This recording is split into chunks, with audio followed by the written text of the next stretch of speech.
There was never a more commanding manager presence than that of Peter Grant. Often hailed as one of the most feared entrepreneurs, Grant's accomplishments and managing style have become legendary in the music and business world. Born April 5, 1935 in Surrey, England, Peter Grant quickly learned self-sufficiency and quit school at age 13 to become a metal sheet worker. He then found his fondness for entertainment while working as a stagehand at the local theater before joining the Royal Army.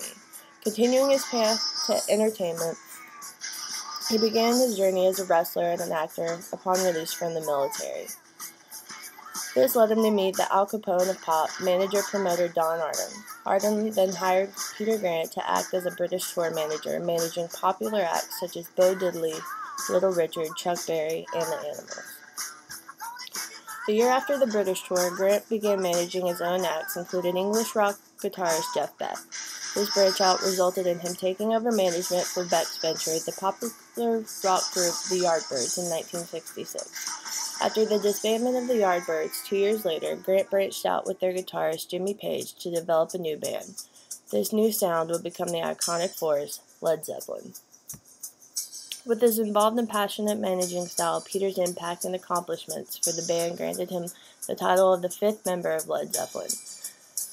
One of his most notable achievements was securing the deal of the century for his artist. This incredible deal included securing 90% of ticket sales, a 5-year, 5-album contract with a $200,000 bonus advance with Atlantic Records, before Led Zeppelin's music was even heard in America.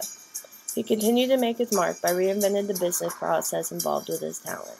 He refused to release singles and warranted against television appearances to increase album sales and concert attendance. Known for his protective and loyal stance with the band, Peter Grant also made a name for himself with his passions against bootlegging. Stories began to circulate about him personally seeking out and then destroying any bootlegging equipment and operations that he could find that was stealing the music of Led Zeppelin. During the rest of the 1970s, Peter Grant co-managed a couple of different acts, including Bad Company and Maggie Bell from the record label he co-owned with Led Zeppelin. He also helped set up a publishing label for Led Zeppelin. However, the success of the two endeavors were hindered by the solitary influence from the group.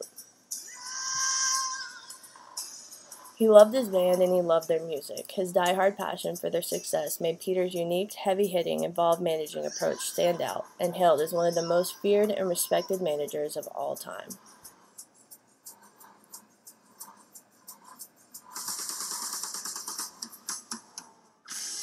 A key takeaway I get from Peter Grant is the importance of nurturing your talent. He seen the band as individuals that they were and knew that it was more than just gaining a profit. It was being a support system to help grow and emphasize their abilities. He stayed away from creative control and let them lead themselves, but made sure they knew the importance of the need for an affiliation and having a feeling of being a distinct individual when identified as a whole unit. I also took away the power of micromanaging. Peter Grant was fully involved in every single process with Led Zeppelin and fought to ensure they were happy on all levels. He was a stickler for detail, and this way of managing can provide a greater yield because no stone is left unturned. The level of involvement also gave his bands closest with him, and that it often lost when most managers identify for profit and not for love of the client. The extra mile can make a world of difference.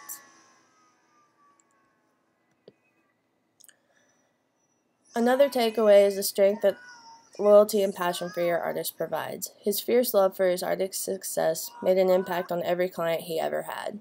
Best said by former Yardbird Chris Drasia, "The best manager we ever had was Peter Grant. Peter would almost die for his artist." His protective instincts and fierce approaches to getting the best for his artist quickly made him a strong, trusting bond between him and his band. I admired this in him, and even though some of his methods were extreme at times, I can only hope to be half the manager he was. Peter Grant.